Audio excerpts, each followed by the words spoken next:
Many people like Nsenene. All the tribes in Uganda like businesses. My favorite food, my favorite business, I also like Nsenene so much.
We used to go up in the hills there and catch grasshoppers from there because we didn't have electricity. This technology it was not yet discovered.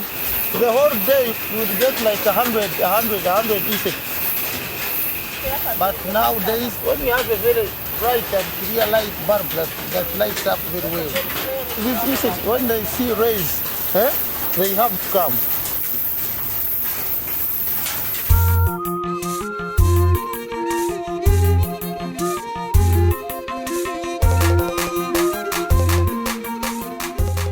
The wetlands are important habitat for grasshopper. They normally come in swarms at the time when they are looking for foliage. The grasshoppers currently, they are coming from the Congo tropical high forest, but they usually come within the shores of the wetlands.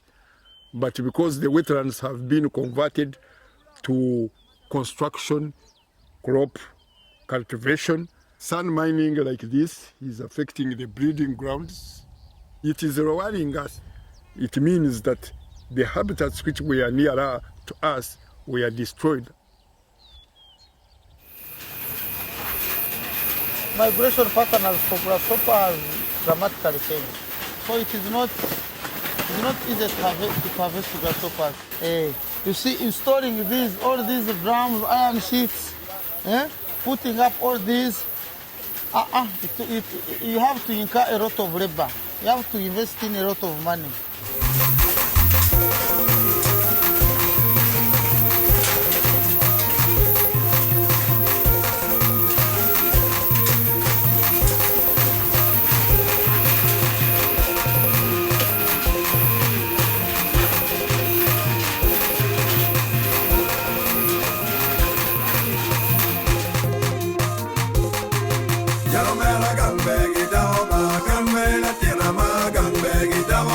Gambe,